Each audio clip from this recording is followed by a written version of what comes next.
Aleluia. Bendito é o nome do Senhor. Eu quero agradecer a Jesus por estar aqui ministrando a palavra dele. Agradecer aos pastores. É muito bom estar compartilhando a palavra do Senhor. E essa palavra tem já queimado no meu coração já faz uns meses. E o Senhor vem trabalhando em mim e vem, cada vez que eu leio de novo o texto, eu venho descobrindo algumas coisas que eu ainda não tinha me atentado. E eu quero compartilhar com vocês aquilo que o Senhor falou comigo. Sobre o tema que nós estamos estudando nesse mês, né? São os princípios do reino. E nessa noite eu queria falar com vocês sobre a hierarquia desse reino. Nós, nos livros de história e antigo, a gente sabe que tem um rei e tem os seus súditos, né? Os seus servos.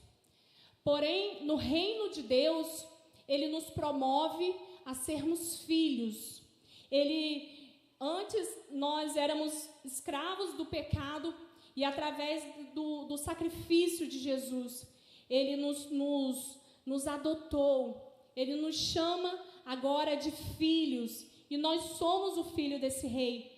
Tanto que em João 1,12 vai dizer: mas a todos que o receberam e aos que creram nele, ele deu o direito de se tornarem filhos de Deus. Então, aquele que reconhece que Jesus Cristo é o Senhor, você, nós somos filhos de Deus. E como filhos desse rei, eu queria, trazer uma ilustração sobre a identidade, a nossa identidade, documento mesmo que a gente tem. Nessa identidade de filho do rei, lá você vai achar as informações da origem daquela pessoa. Então, você vai encontrar o nome, você vai encontrar a filiação, você vai encontrar tantos outros dados, mas eu gostaria de ilustrar aqui, você vai descobrir a origem, a nacionalidade, onde aquela pessoa foi criada. E a nossa identidade é que nós somos filhos de Deus, nós somos criados por Ele.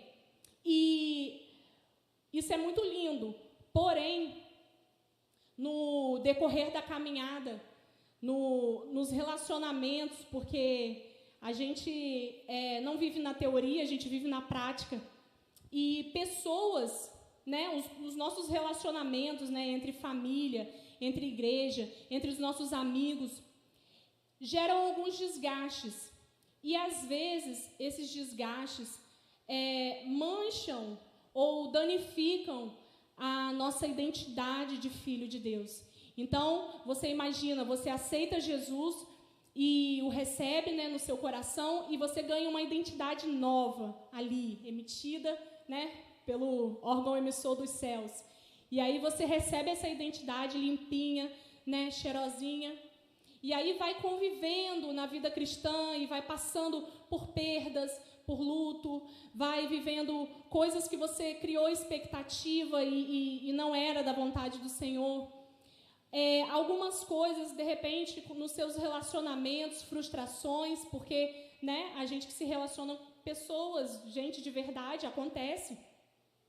E tudo isso vai causando uma manchinha, vai dando um amassadinho, vai dando, uma danificada nessa identidade.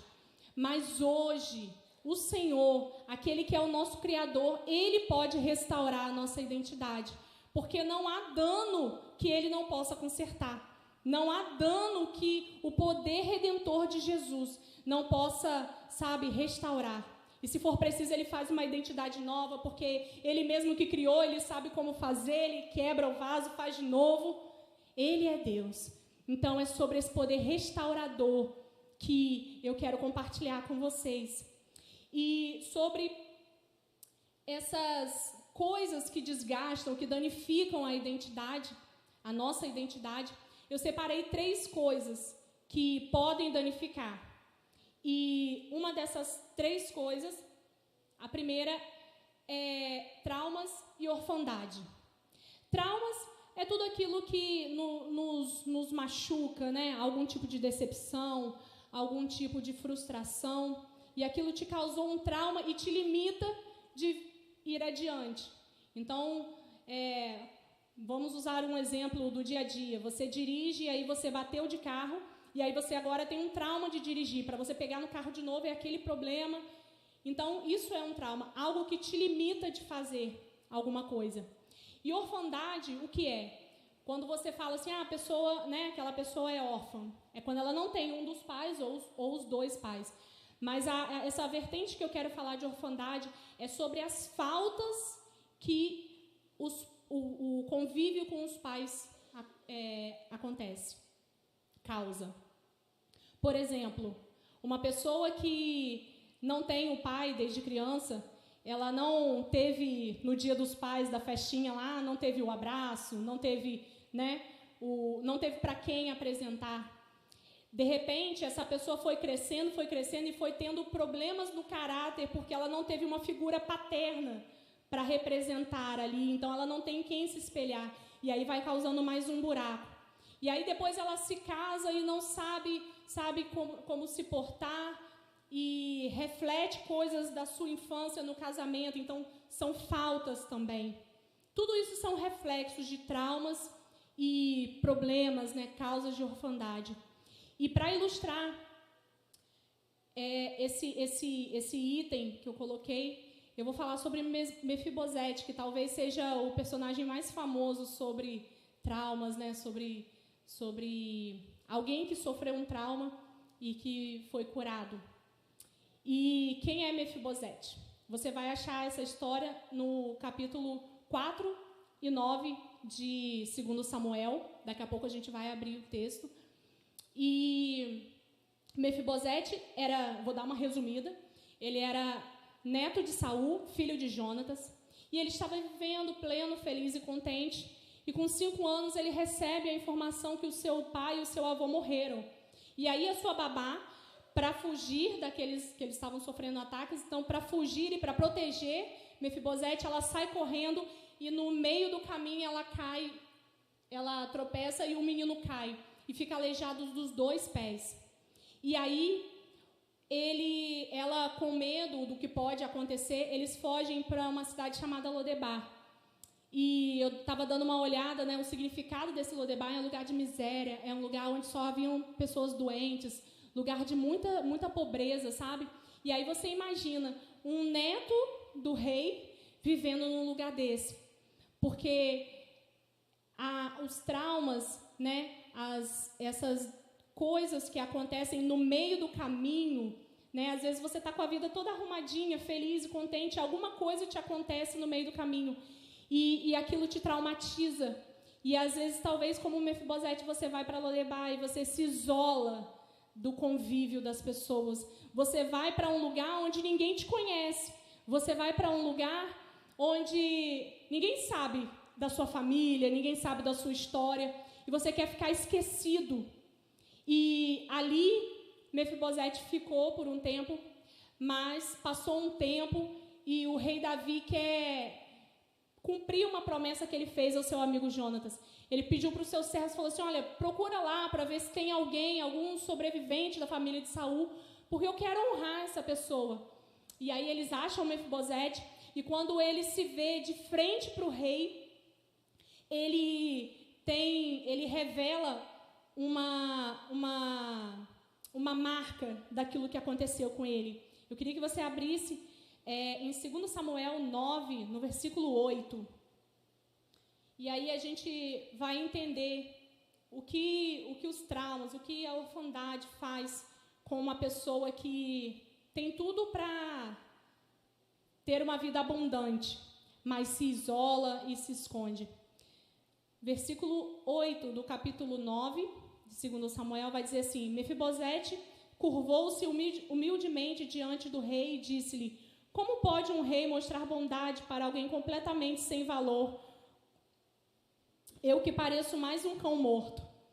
E aí, como eu falei, um neto do rei, se alguém da família real se vê de frente para a sua imagem e se vê como um cão morto, se vê como, sabe, alguém que não merece, alguém que é desprezado. Mas ninguém falou isso para ele. Veja que ninguém falou para ele fugir. Mas o trauma que ele sofreu fez ele se isolar. E agora o rei quer convidar ele para se assentar, quer ressarcir ele de tudo que ele viveu. E o rei convida ele para se assentar à mesa do banquete do rei. E se assentar à mesa fala de um lugar de cura, fala de um lugar onde nós nos alimentamos da presença do rei, se é que você me entende. Nós nos alimentamos junto com ele e ele partilha ali os seus ensinamentos, nós desfrutamos da presença de Jesus. Se assentar à mesa fala de um lugar onde não há maiores, não há melhores, porque você imagina uma mesa aqui e está todo mundo assentado. Não existe quem é maior, quem é melhor, quem é mais importante, porque está todo mundo no mesmo nível, está todo mundo assentado junto. E eu escutei uma coisa interessante sobre Jesus e sobre mesas, que falava assim que quando Jesus via uma mesa, ou ele se assentava, ou ele derrubava, como ele fez no templo. E o Senhor nos convida a se assentar, a nos assentarmos na mesa com ele. E essa mesa gera cura, porque Mefibosete não se via mais como ninguém, não se enxergava como uma pessoa importante. E o rei convida, fala, não, tem um lugar para você se assentar aqui. Uma outra coisa que a gente aprende ao se assentar à mesa com o rei é que as nossas deficiências, a mesa cobre as nossas deficiências. Como assim? Imagina literalmente, ele era aleijado das 2 pernas, mas alguém vem, ajuda ele e ele se assenta. E ali ninguém vê as deficiências dele. É assim que a comunhão com o Senhor faz. E aqui, quando eu falo deficiências, eu não estou falando de pecados de estimação que a gente talvez não quer largar. Mas eu falo de coisas que a gente luta para vencer, deficiências no nosso caráter, né, dificuldades que a gente tem, aquele tipo de coisa que você sabe que não te faz bem, mas você luta contra aquilo, você realmente se posiciona contra aquilo. E talvez você não queira se assentar à mesa, talvez você não queira participar aqui da comunhão com a igreja, talvez você não se sinta digno de ser chamado filho de Deus, talvez você não se sinta digno de ser reconhecido como alguém da igreja pelas coisas que aconteceram com você. Mas a graça redentora de Jesus faz isso. Arranca a pessoa de lá do lugar de pobreza, de miséria, de tristeza, um lugar de esquecimento, e traz essa pessoa de volta para se assentar à mesa com ele. Só a graça de Jesus faz isso. Só a graça de Jesus, sabe, através do sacrifício dele na cruz, nos possibilitou nos assentarmos à mesa com ele. Há uma cura, há uma unção de cura à mesa, porque ele inclui os excluídos. Ele inclui aqueles que eu e você não chamaríamos para nos assentar. Ele se assenta com publicanos, ele se assenta com pessoas que a sociedade reprova. Ele nos chama para nos assentarmos à mesa com ele. Aleluia. Um outro item que pode danificar ou manchar a nossa identidade é a soberba e a autossuficiência. E a gente vai aprender sobre isso lá em Lucas 15. Esse texto é bastante conhecido, mas eu queria compartilhar algumas coisas que me chamaram a atenção. Lucas 15, nós vamos ler a partir do versículo 11. É a famosa parábola do filho pródigo. E geralmente a gente lê essa parábola do filho pródigo, né, como uma mensagem evangelística, né, para convidar, né, aqueles que se afastaram da presença de Jesus para voltarem. E amém, se há alguém aqui no nosso meio, hoje você tem a oportunidade de voltar para os braços do Pai. Mas eu quero falar sobre algumas outras coisas que a gente encontra nesse texto. Então, eu vou ler Lucas 15, do 11 ao 13. Para explicar ainda melhor esse assunto, contou-lhes a seguinte parábola. Um homem tinha 2 filhos. Quando o mais jovem disse ao pai: Pai, quero agora a minha parte da herança. E o pai concordou em dividir a fortuna entre os filhos. Poucos dias depois, este filho mais jovem juntou toda a parte dele e viajou para uma terra distante. E ali gastou todo o dinheiro de maneira irresponsável. Bem, você conhece bem essa parábola, mas você depois disso, que o filho pega a herança, ele gasta de qualquer jeito. E quando há algumas coisas aqui. Primeiro, que esse filho mais novo, ele pede a herança para um pai que está vivo. E eu, pelo menos, nunca vi a pessoa pedir herança de um pai vivo. Geralmente, você, né, tem a pessoa lá, morre, e você recebe a herança. Mas esse filho vai para uma terra distante. E é como se ele falasse: olha, a sua presença não vai me fazer falta. Eu quero ir para longe, e isso porque a herança já iria ser dele naquele tempo ou futuramente. O dinheiro já ia ser dele. O que muda? O tempo de gastar a herança. A ansiedade nos rouba coisas preciosas. Como nesse caso, ele vai para longe, ele se acha autossuficiente e ele gasta de qualquer maneira. Então, ele diz, a presença do pai não é tão importante assim. E ele gasta de qualquer maneira a herança. Tem a versão mais antiga vai dizer que ele gasta dissolutamente a herança.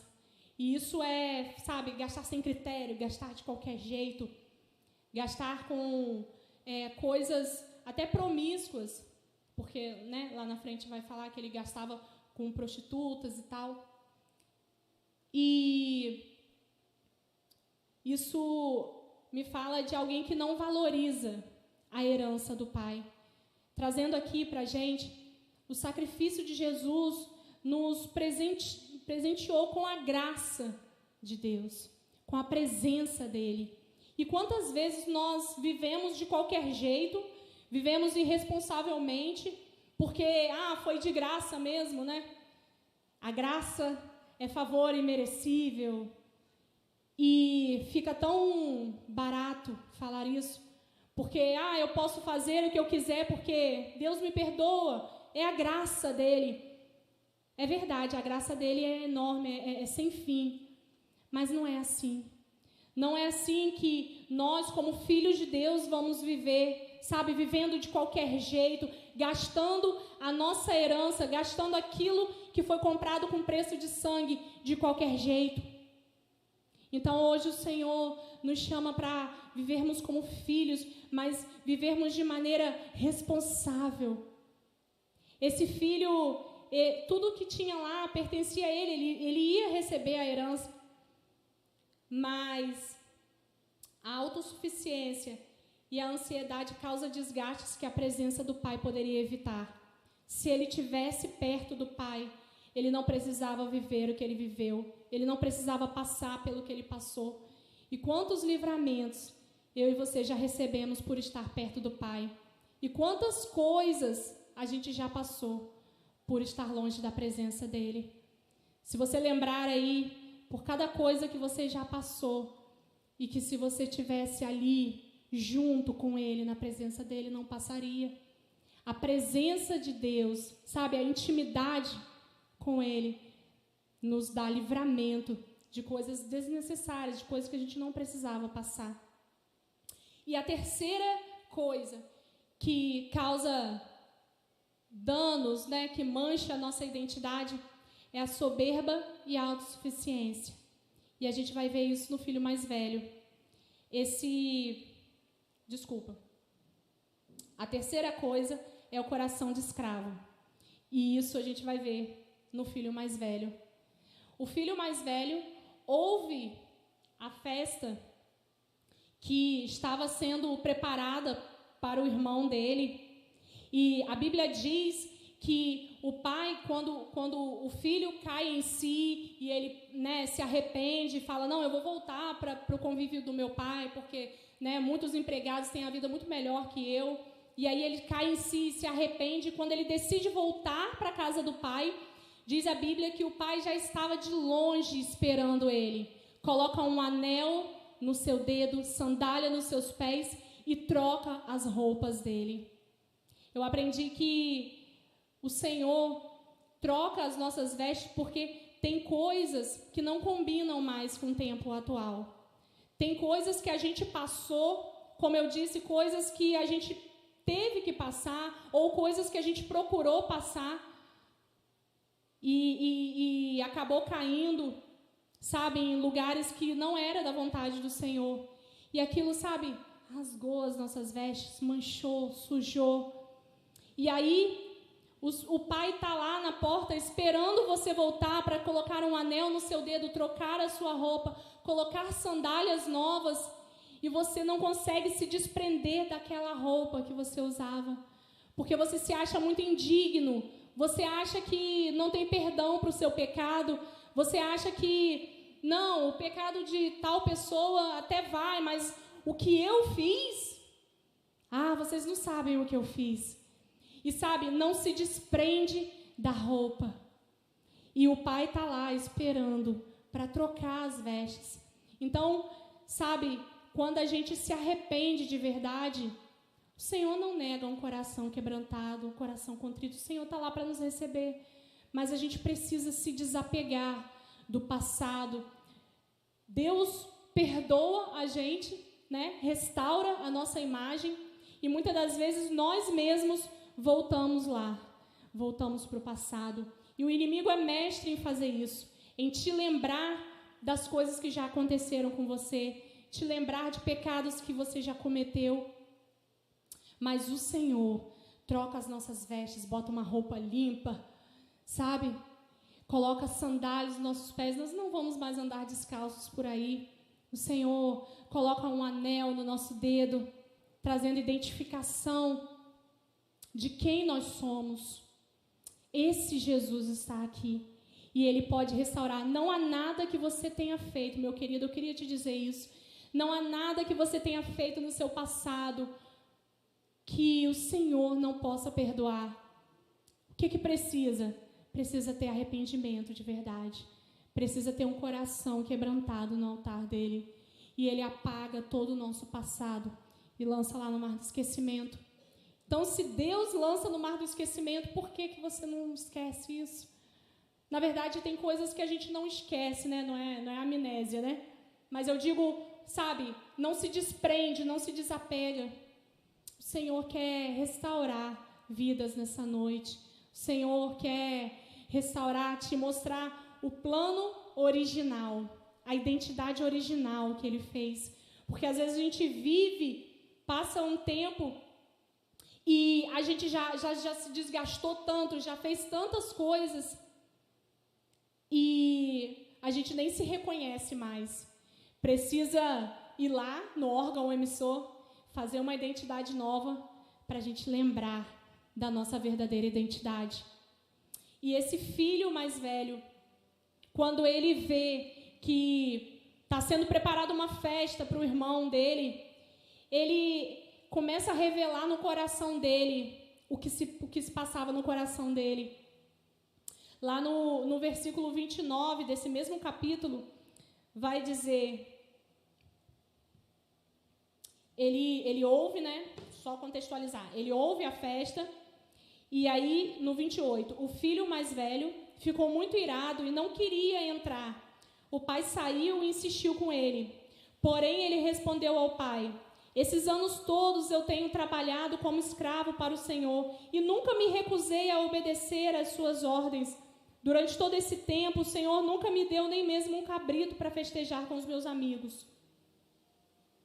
Mas quando volta esse seu filho, depois de gastar o dinheiro do Senhor com as prostitutas, o Senhor comemora matando um novilho gordo.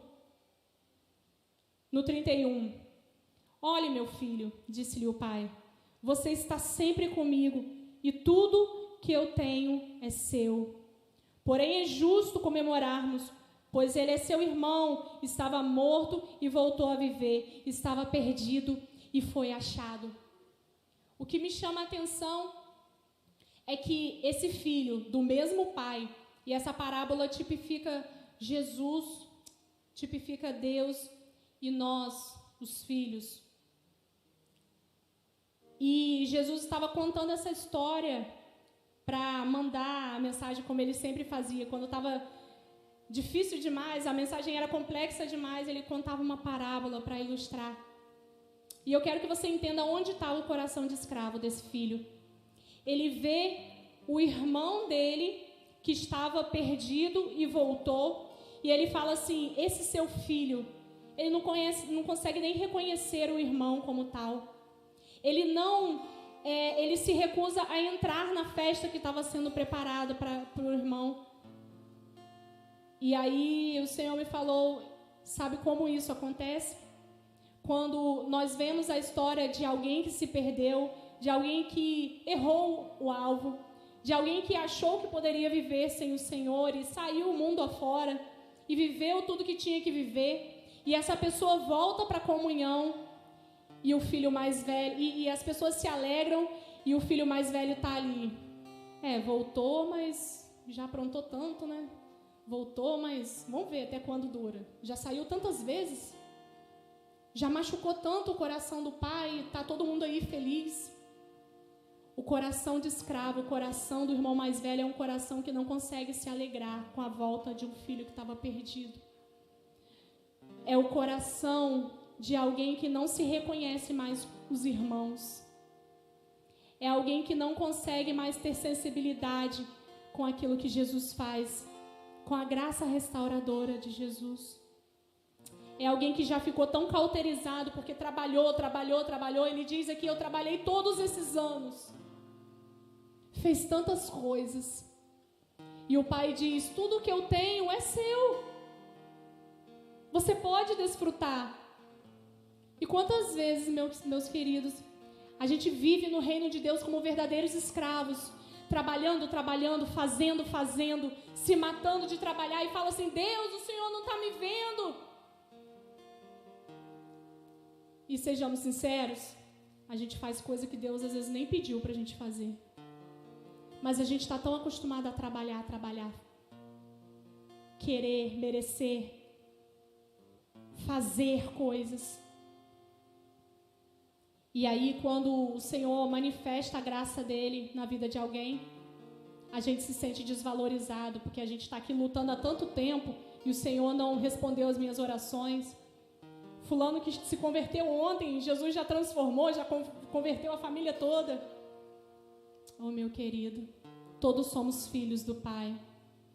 E a herança dele está disponível para a gente desfrutar em vida, mas junto com o Pai, junto da presença dele. E todas essas coisas que eu falei, essas coisas que danificam a nossa autoimagem, a nossa identidade nele, as coisas que a gente passou no percurso, no caminho, sabe? Os traumas que você sofreu, as faltas que você teve na sua vida, coisas que você gostaria de ter vivido e não viveu. Talvez você achou que era alguém e a autossuficiência e a soberba tomou conta do seu coração. E talvez nessa noite você possa estar descobrindo que o seu coração não está nele, mas é um coração de escravo. Mas seja qual for o espaço que você esteja se identificando, seja qual for o personagem aqui que a gente está falando, que você se identificou, a graça de Jesus pode te restaurar. Eu queria convidar você a ficar de pé. E o Senhor nos chama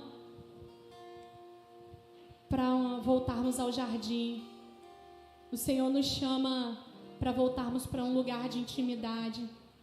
O lugar onde fomos criados, feitos à imagem e semelhança dele. Onde as manchas e as marcas da vida não têm mais importância, porque o Senhor faz uma identidade nova. O Senhor restaura a toda uma vida para a gente viver. Mas não tem jeito de viver machucado, manchado e quebrado como a gente está, como talvez você possa estar. O Senhor tem restauração. E eu gostaria de orar, e se você entendeu a palavra do Senhor e sente que precisa da graça restauradora de Jesus, eu queria te convidar a vir aqui à frente. Eu gostaria de orar com você e pedir que o Senhor restaure as áreas que estão danificadas, as áreas que precisam de uma intervenção do Criador. Espírito Santo de Deus.